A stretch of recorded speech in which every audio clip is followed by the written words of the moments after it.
eu gostaria hoje de destacar alguns pontos aqui importantes. Eu tenho alguns textos para ler no fim, mas, sabe, uma coisa me motivou a pensar sobre isso. Uma coisa me motivou, é um texto, é uma cena do Antigo Testamento, que está em Gênesis, no capítulo 27, no verso 18 e no verso 19. Eu gostaria que você colocasse para mim no telão esse texto. Esse texto faz parte de uma cena de Jacó com seu pai.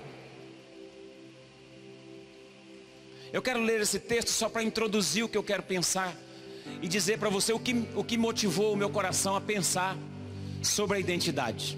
Porque aqui nós estamos diante de um fato de um homem que negou a sua identidade e assumiu a identidade do outro. Olha lá, então, Gênesis 27, 18, 19. Jacó foi a seu pai e disse: meu pai. E ele respondeu: fala, quem és tu, meu filho? Respondeu Jacó a seu pai: eu sou Esaú. Ué, assumiu a identidade do outro. Eu sou Esaú, teu primogênito. Fiz o que me ordenastes. Levanta-te, pois, assenta-te, come da minha caça, para que me abençoes. Todos conhecem essa história. Jacó, irmão de Esaú, irmãos gêmeos. E era costume dos patriarcas, dos pais, abençoar os filhos primogênitos antes de morrer. E o seu pai pediu a Esaú, o filho mais velho, que fizesse uma caçada, buscasse um animal, e esse animal matasse, fizesse um guisado bom para ele comer, que ele ia comer e abençoar o Esaú, porque já estava próximo da morte. A mãe de Jacó, conversando com Jacó, resolveu fazer com que Jacó fosse abençoado no lugar do irmão. Matou um carneiro, um cabrito, pegou o pelo, colocou nos braços do Jacó, porque o Jacó ele não era peludo, o Esaú era. Pegou a roupa do irmão, colocou nele, com o cheiro dele. E o fato é que Jacó se passou por Esaú, e o pai abençoou o filho no lugar do outro.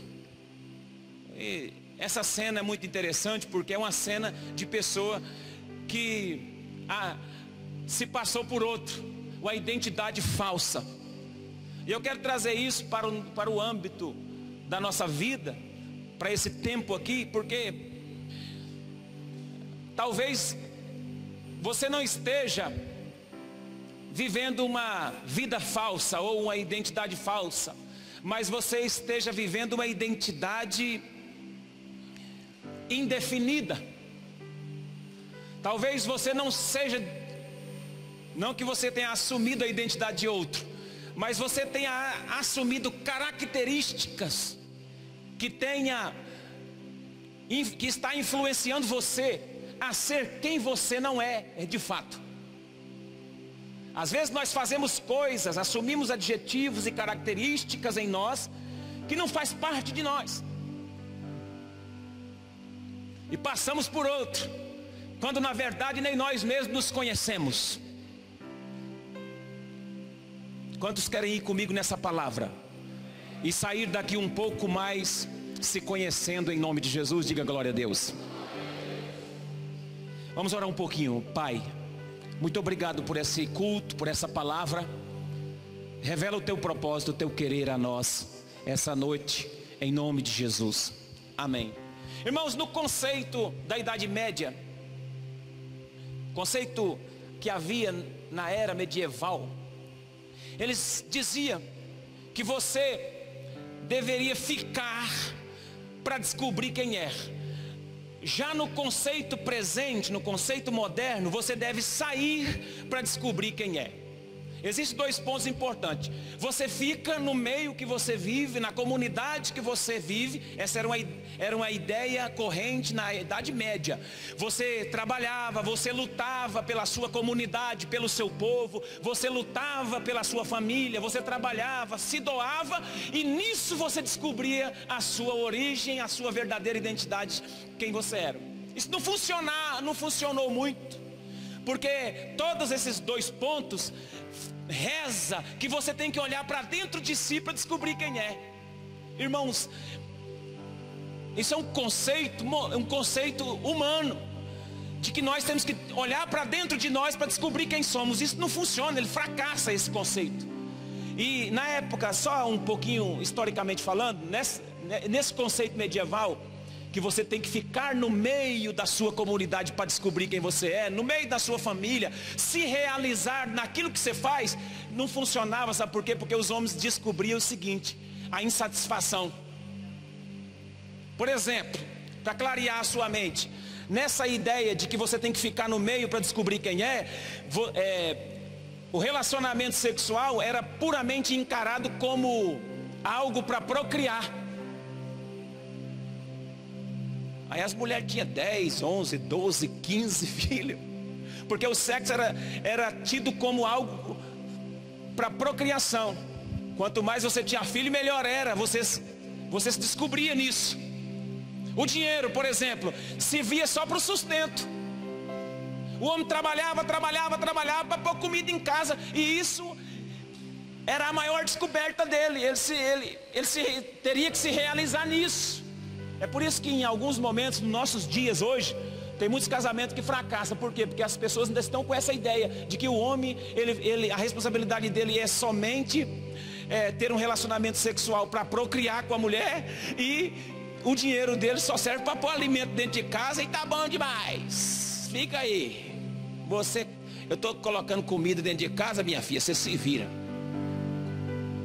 Isso não funcionou e não revelou quem o ser humano era. Por quê? Porque gerou insatisfação no coração. Por mais que você trabalhe, por mais que você seja fruto do meio que você está vivendo, da sua comunidade, você vai se tornar insatisfeito. Porque não é isso que revela quem de fato nós somos. Não é a dedicação, não é o trabalho, não é o dinheiro, não é o relacionamento sexual, não é o convívio com o meio que nós estamos que revela quem somos. Isso trouxe, na verdade, alguns prejuízos para a nossa sociedade, que muitos homens hoje pensam que a mulher é só para procriar mesmo. Pensam que as suas esposas são simplesmente para procriar. A ideia presente já é diferente um pouco. Você tem que sair do meio do convívio do povo para você ser feliz e descobrir quem você é. Então hoje você não fica, hoje você sai. Como? Por exemplo, olha, para você não ser influenciado, você tem que se distanciar das pessoas. Não deixa ninguém com a ideia influenciar a sua casa, a sua vida, porque isso aí você não vai se descobrir nunca. Você vê que pessoas hoje, elas são individualistas. Por quê? Porque elas fogem, arrumam uma fuga para sair dos conceitos, das ideias, dos conselhos. Aí as pessoas falam assim: não, eu tenho a minha vida, ninguém mete o bedelho aqui não. Ninguém fica dando palpite na minha casa, na minha família, no meu casamento não. Pastor, discipulador, gente que quer meter o bedelho é só para curiosidade. Então eu não devo satisfação para ninguém. Eu vivo a minha vida longe de tudo isso, longe dessa parentela, longe desse povo da igreja, longe. Eu me resolvo aqui nesse canto aqui e fico aqui, saio do meio disso para não ser influenciado e descubro quem eu sou. Não resolveu também, sabe por quê? Porque isso aí gera no coração das pessoas um problema pior: a depressão. Se lá no passado gerou a insatisfação pelo fato da pessoa trabalhar para gerar aquele sustento e sexualmente para procriar, filho não deu satisfação, o dinheiro, o trabalho não gerou satisfação, agora essa fuga para longe das coisas, de tudo e de todos, gera uma depressão. É por isso que nós estamos vivendo uma geração depressiva, gente morrendo, tomando remédios aos montes para dormir. É porque eles estão fugindo da realidade, fugindo do discipulado, fugindo do confronto, fugindo da palavra, fugindo dos relacionamentos, fugindo da igreja, fugindo do trabalho, fugindo do encontro, fugindo do contato, da conversa. Porque nessa ideia moderna que a gente foge para ninguém nos influenciar, é aí que a gente se descobre quem ela não funciona, ela fracassa, ela nos torna solitários, depressivos, e continuamos sem saber quem somos. Como resolver isso?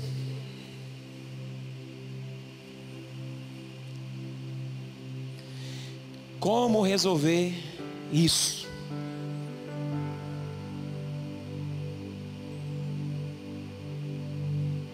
essa ideia de você olhar para dentro de si, ela fracassa. Sabe por quê? Nós não descobrimos quem somos no espaço geográfico. Não é questão de geografia para você descobrir quem é, irmão. Não é por você estar aqui ou estar acolá. Não é geográfico. Não é ficando e nem lutando pela sua comunidade e também fugindo dela que você vai se descobrir. Por que olhar para dentro de nós, dentro dessas duas perspectivas, não revela quem somos? Por que, se eu olhar para dentro de mim, eu não descubro quem eu sou? Por que essa ideia fracassa? Eu separei alguns pontos e pedi para o Alisson fazer. Você fez, Alisson? Coloca na tela aqui para mim. Eu separei alguns pontos importantes do porquê essa ideia fracassa. Primeiro, essa ideia fracassa porque ela é incoerente. Na tentativa da descoberta dos nossos sonhos, na tentativa de descobrir a nossa realização pessoal e quem somos, nós vamos encontrar com a incoerência que há em nós. Você é incoerente, eu também sou, irmão. O que você pensava há 20 anos, hoje você tem até vergonha de pensar. O que você falava há 20 anos atrás, 15 anos atrás, você nem menciona. Lembra de você aí uns 10 anos atrás, aí para você ver, uns 15, 20 anos atrás. Isso é, nossos sonhos não são harmônicos. Você sonha uma coisa hoje, a semana que vem você apresenta outro sonho para Deus, porque os seus sonhos não são harmônicos. Você sonha várias coisas ao mesmo tempo e quer que isso se encaixe dentro de você, e isso vai causar uma crise de identidade dentro de você. Sempre temos que abrir mão de alguma coisa, porque os nossos sonhos não são harmônicos. E qual é a dificuldade de enxergar quem somos nisso aqui, nessa incoerência? Por quê? Porque nós mesmos, irmãos, nós temos dificuldade de deixar algo para trás. Uma das coisas difíceis de romper aqui é que nós não temos coragem de abandonar sonhos. E eu vou falar uma coisa para você descobrir quem é. Vai ter sonho, presta atenção, igreja, vai ter sonho seu que você vai ter que jogar na lata de lixo. Prioridade, definir qual o sonho que você quer que continue. Qual desses aí está mais em harmonia com Deus? O que tiver menos harmonia com Deus, você descarta e toca o barco naquilo que está em harmonia com Deus. Quem está entendendo, diga glória a Deus. Os nossos sonhos, as nossas realizações, elas só acontecerão quando estiverem em harmonia com Deus. Não adianta você sonhar aí, num ventilador, um monte de sonho, desejo, vontades, e colocar tudo isso aí para Deus, achando que Deus vai fazer. Quando Deus não faz, eu gero uma crise de identidade, não sei nem quem eu sou. Nós somos incoerentes de natureza. Tem que ter coragem de deixar sonho para trás. Nossos sonhos brigam entre si. Brigam. Eu já vi gente apaixonada, perdidamente apaixonada, chega a brilhar. Eu já vi gente assim, quando está apaixonado, chega a ficar mais lento. Ele olha para o olho da pessoa, ele está andando rápido. Quando ele olha, vai.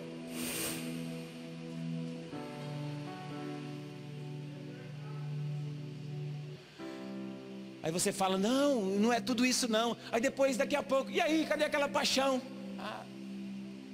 Não era de Deus. Pastor, aquele homem não era de Deus para a minha vida. Está vendo como é que os seus sonhos não são harmônicos? Então, essa ideia de olhar para dentro de si para descobrir quem ela fracassa porque nós somos incoerentes com os nossos próprios sonhos, com as nossas próprias vontades. Eu digo uma frase aqui: no tabuleiro dos nossos sonhos não cabe tudo na vida real.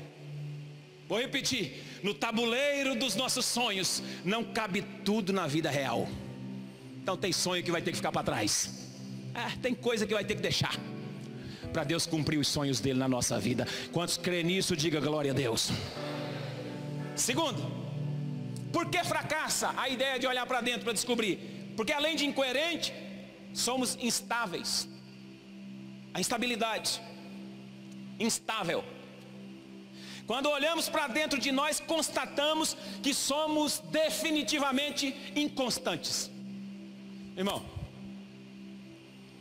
inconstância nos faz olhar para si e desistir. Sabe como funciona a inconstância? A inconstância é a mãe da desistência. A inconstância é a mãe da desistência. Sabe por que você desiste de algumas coisas? Porque você é inconstante naquilo que você quer. Você não está firme naquilo que você quer. Mas já tentei tantas vezes. Vou deixar isso de lado. Comecei, mas não dei conta. Você é inconstante. Você é inconstante. Começou bem e parou no meio do caminho. Quantas pessoas começaram bem e hoje estão desanimando? Quantas pessoas começaram orando, buscando, jejuando, falando, pregando a palavra e hoje estão esfriando? Por quê? Por causa da inconstância.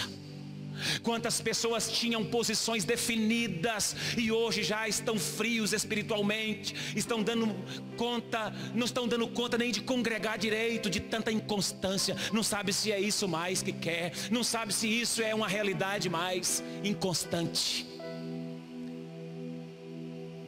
Ora em cima, ora embaixo, ora bem, ora mal. É vulnerável, é de acordo com aquilo que ele vê, é de acordo com aquilo que ele presencia. As coisas externas desestabilizam. Elas são instáveis na fé, são instáveis no casamento, são instáveis na empresa. Começa um projeto, começa vendendo um salgado, começa vendendo um pão, começa fazendo uma geladinha para vender, daqui a pouco já não vende mais. Começa fazendo uma faculdade, agora já não vou mais. Começa indo na célula, mas esse negócio de célula já não dá certo. Meu irmão, a instabilidade é a mãe da desistência. Você não desiste de um dia para o outro, você desiste por um histórico de instabilidade que você está gerando dentro de você, da sua casa. Você tem que ser firme. Sabe o que meu pai falava? Que a pedra tem que criar lodo. A árvore tem que estar plantada, enraizada. Porque pedra que não cria limo, não cria lodo, a correnteza leva. É assim, muita gente passa por nós.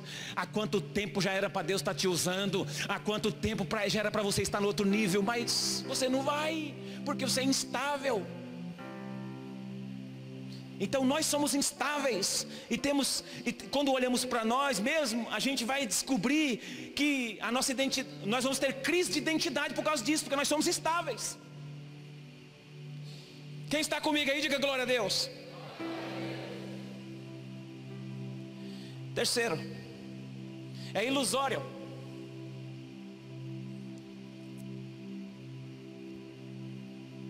Passei a palavra para o Alisson, mas ele faz a imagem que já fala, né? Meu Deus, é ilusório. Tem gente que vive de ilusão. Irmãos, vamos ser conscientes conosco. Vamos ser realistas aqui agora. Vamos rasgar o nosso coração um com o outro aqui. Irmão, quantas coisas que nós aventamos que é ilusão. Talvez hoje alguns já amadureceram, mas vamos pensar um pouquinho atrás, quando você era um pouco mais novo. Quantas ilusões, hein? Eu tinha um parente meu que colocou banco de Versalhes no Fusca. Colocou roda de Versalhes no Fusca.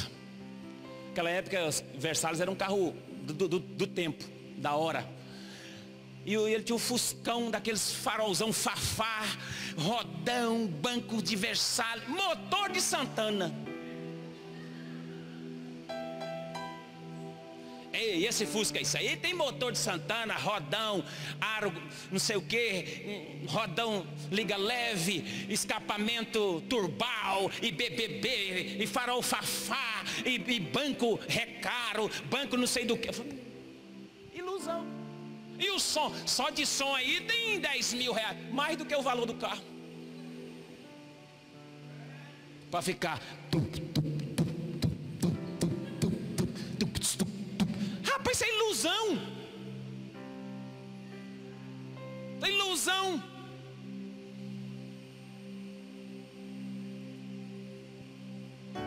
Eu não sei se você gosta, tudo bem, mas é ilusão, irmão. Compra o carro zero lá para você então, para gastar com essas coiseiras. Ah, mas esse aqui é um hobby. Ai, meu Deus. Tudo bem, o dinheiro é seu, mas é ilusão. No final você vai ver que isso aí é ilusão.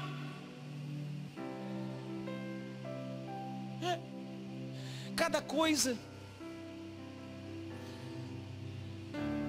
Sonho é uma coisa, irmão. Realidade é outra. Deus trabalha dentro de uma visão sobrenatural, mas nós não podemos perder, tirar o pé do chão, não.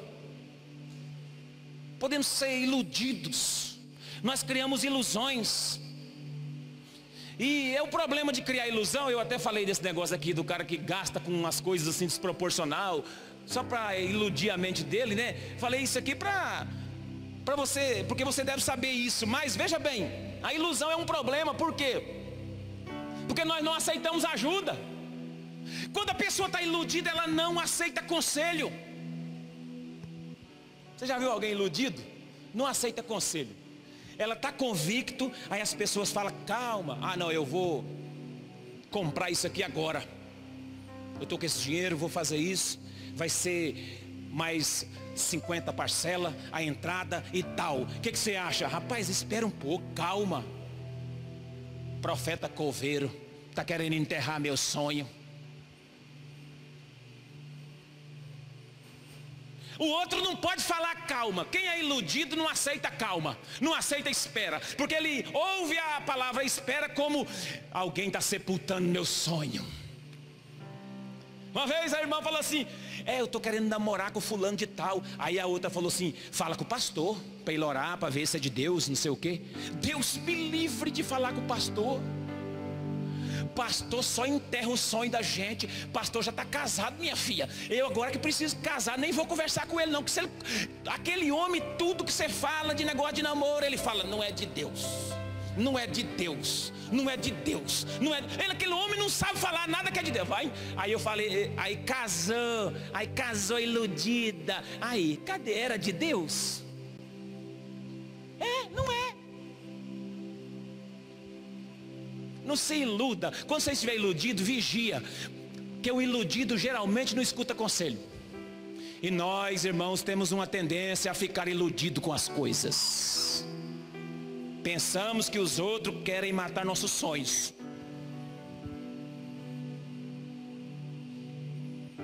E às vezes levamos prejuízo por conta disso. Mas tem ainda uma outra aqui, além do ilusório. Essa ideia de olhar para dentro fracassa porque ela é pecaminosa e se torna uma pressão. Essa aqui eu gosto de falar sobre isso aqui, sabe por quê? Porque isso aqui é uma sugestão da serpente. Isso aqui é sugestão da serpente. Irmão, a nossa identidade, ela é pecaminosa de origem. Jeremias diz que o nosso coração é enganoso. E como é que você olha para ele? Aí eu olhando para o meu coração vou descobrir o que eu realmente sou. Tem gente até que aconselha o outro, faz o que seu coração mandar. O outro vai pedir um conselho para ele, ele fala assim, escuta seu coração. Mas a Bíblia diz, o coração do homem é enganoso. Está em Jeremias, no capítulo 17, que o coração é enganoso. Por quê? Porque nós temos uma origem pecaminosa. E por conta dessa origem pecaminosa, nós adquirimos a identidade com base em uma sugestão. Qual é a sugestão? A sugestão da serpente. Olha, eu nem falei isso para você, hein, Alisson? E você colocou a serpente. A revelação está no seu coração, irmão. Deus te abençoa, filho. Eu nem falei que isso aqui era uma sugestão da serpente. Agora que eu estou vendo ela ali, ó.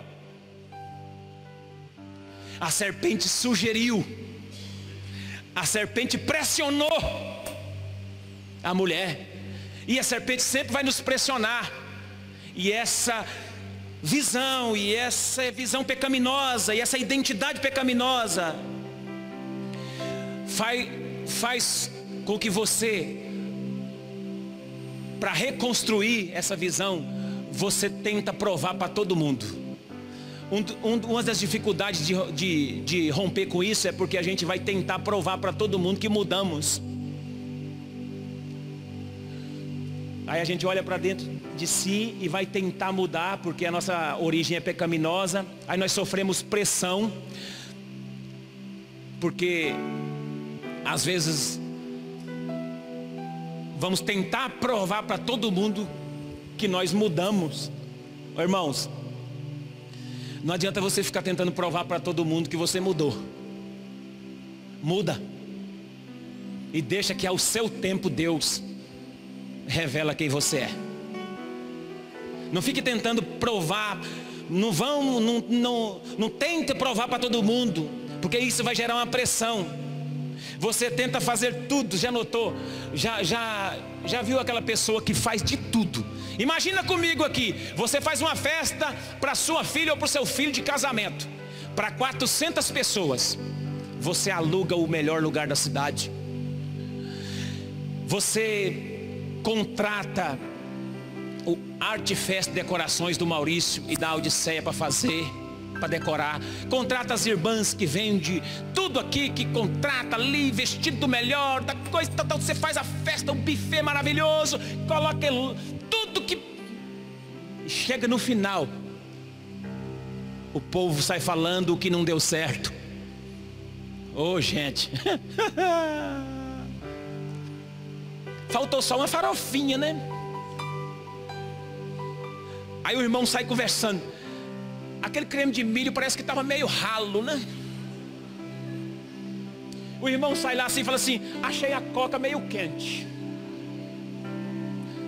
O outro irmão fala assim: achei o ar-condicionado frio demais. Ai, rapaz, você tentar provar para as pessoas gera uma pressão. A nossa origem é pecaminosa e Deus nos restaurou. Essa origem, essa ideia da serpente, a sugestão da serpente fez você separar de Deus. Agora, para você reconstruir essa ponte, vai gerar pressão se você quiser tentar provar para os outros. Então, quando você olha para dentro de si e vê isso, você vê que não resolve a sua identidade. Você continua confuso. E por último, aqui, essa ideia de olhar para si fracassa porque ela é excludente. Como funciona essa questão de exclusão? Gera uma coisa em nosso coração. Nós nos sentimos melhor do que os outros. Você se vê melhor e precisa excluir o outro. Quando você olha para dentro de si, você vê a sua identidade, ela é excludente, porque você se acha melhor do que o outro e exclui o outro, porque o outro é inferior a você. Quem deve tocar sou eu, porque eu sou melhor do que o outro. Quem deve cantar sou eu, porque eu sou melhor do que o outro. Quem deve pregar sou eu, porque eu sou melhor do que o irmão. Quem deve ser o pastor dessa igreja sou eu, porque eu sou melhor do que ele.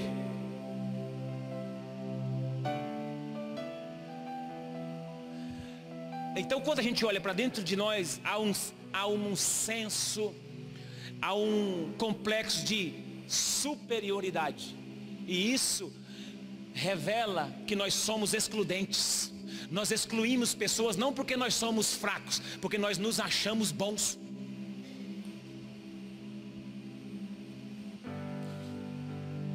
Calma que ainda não tem, eu tenho que trazer a sua identidade. Depois de uma desmontada dessa, eu tenho que trazer a identidade. Calma aí, vou te abençoar.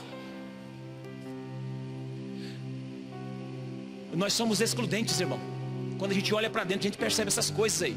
Por isso que fracassa a ideia de tentar descobrir a identidade sozinho.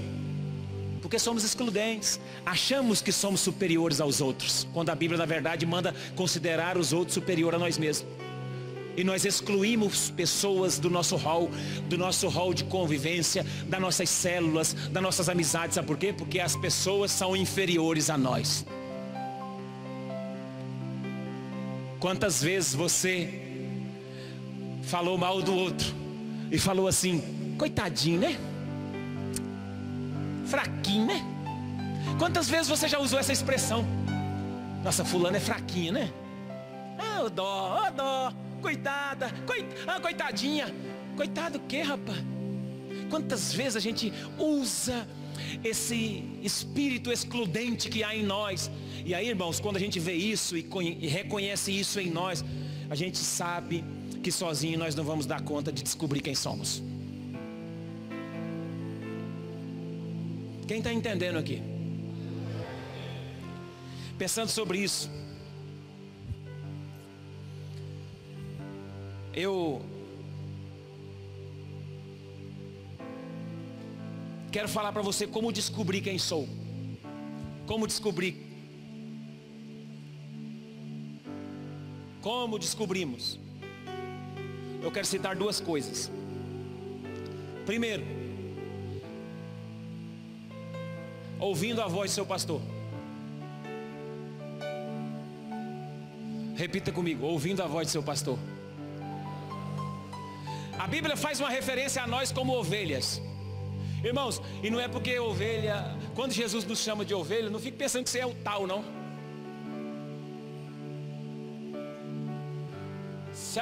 Se Jesus tivesse chamado de leão, você podia até fazer assim: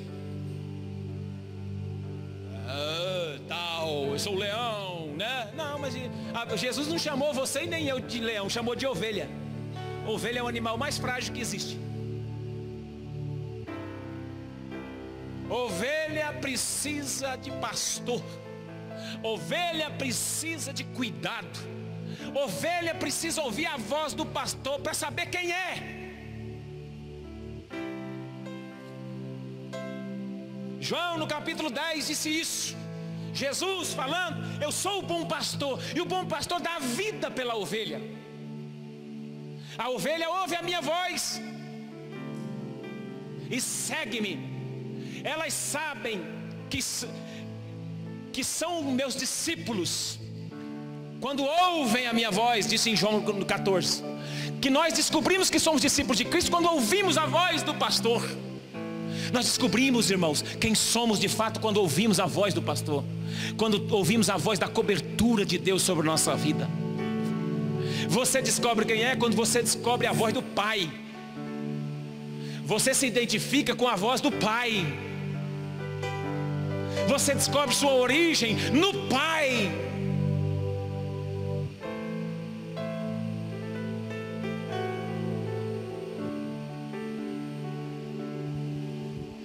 Outra coisa, além da voz do pastor, descobre quem é olhando no espelho da palavra.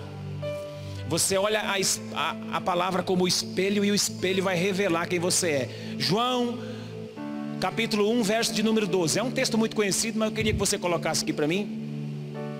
João 1, 12. Já estou partindo para o final, irmã, aguenta aí. João 1, 12. Mas todos quantos receberam, deu-lhes o poder de serem feitos filhos de Deus. Você coloca o espelho na sua frente, o espelho da palavra, e a palavra fala quem você é. Você não descobre sozinho quem você é. Você descobre através da palavra. E essa palavra está dizendo que eu fui feito filho de Deus quando eu creio em Cristo. Que eu sou feito filho de Deus quando eu creio, quando eu recebo a Cristo como meu Salvador, como meu Senhor e como meu pastor. Você já fez essa decisão? Se você não decidiu ainda, não creu, não tomou essa decisão, não tem como ser filho. Você é criatura, mas não é filho. Agora, irmãos, um negócio que aconteceu com o apóstolo Pedro. Uma história bem rápida do Novo Testamento. Pedro estava no barco. A Bíblia diz que veio uma ventania e já estava escuro. E Jesus chegou andando por sobre as águas, próximo ao barco deles. E aconteceu que todo mundo ficaram com medo. E ao ficar com medo, Jesus falou: não temas, sou eu. Pedro disse: és tu mesmo, Senhor? Se és tu, faça com que eu também ande por sobre as águas. Jesus disse: pode vir. Aí Pedro estava aqui.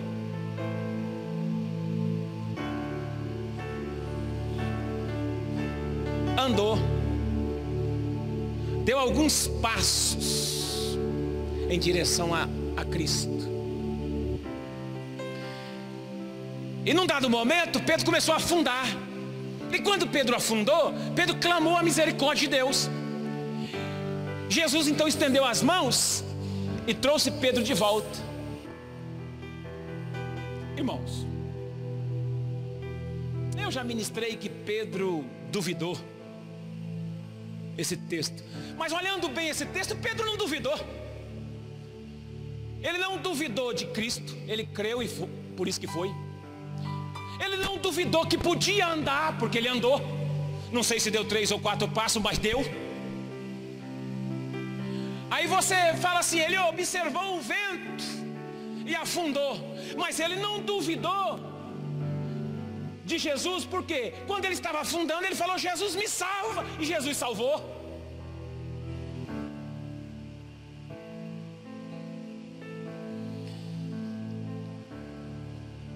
Pedro não duvidou de Jesus. Pedro duvidou. A dúvida dele era do medo que Deus, Jesus, não acreditasse nele. Você não pode duvidar. Não é de Deus. Você não pode duvidar é que Deus acredita em você. Você entendeu? Você não pode duvidar de Cristo. E às vezes a gente não duvida de Cristo. Às vezes a gente não duvida da palavra. A gente duvida que Cristo não acredita em mim. E essa é a verdade que eu vim revelar essa noite aqui. A nossa identidade está em crer que Jesus acredita que eu sou filho. Em crer que Deus acredita que eu sou filho dele. Não sou eu que acredito que sou filho, não. Ele crê que eu sou filho. E a nossa maior dúvida é: nós duvidamos que ele não crê nisso. Pedro, a dúvida de Pedro era essa: que Jesus poderia não acreditar nele.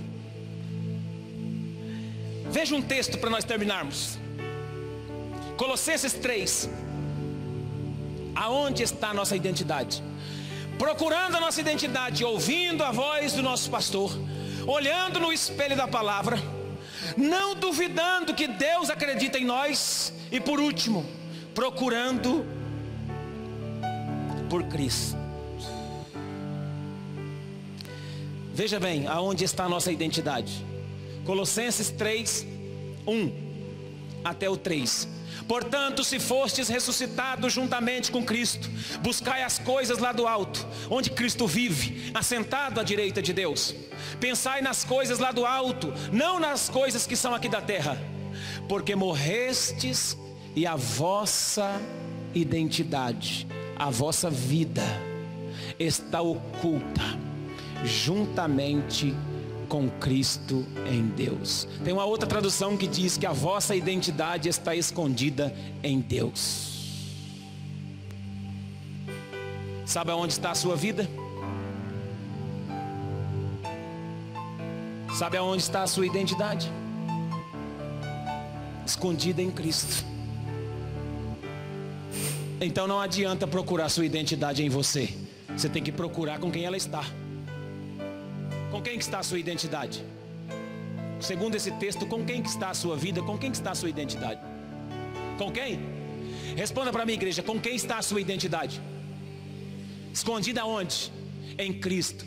Então pare de procurar identidade, procure Cristo. Nós não podemos procurar nossa identidade, nós já sabemos com quem ela está. Se você perde uma identidade na rua, você vai em tudo quanto é lugar, delegacia, rádio, internet, Facebook, lança lá, perdi meus documentos, tal.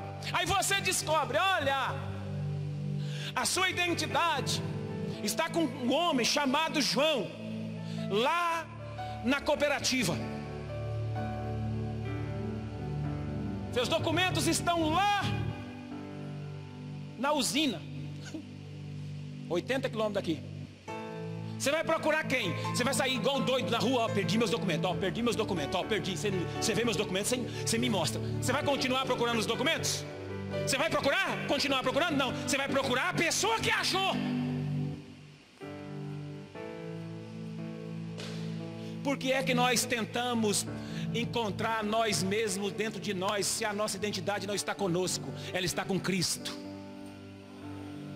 E se ela está com Cristo, eu devo procurar em Cristo. É lá que eu devo procurar. É com Ele que está. Como que eu procuro uma coisa com outras pessoas, sendo que eu sei com quem já está? Está procurando na pessoa errada e no lugar errado. Vamos colocar de pé.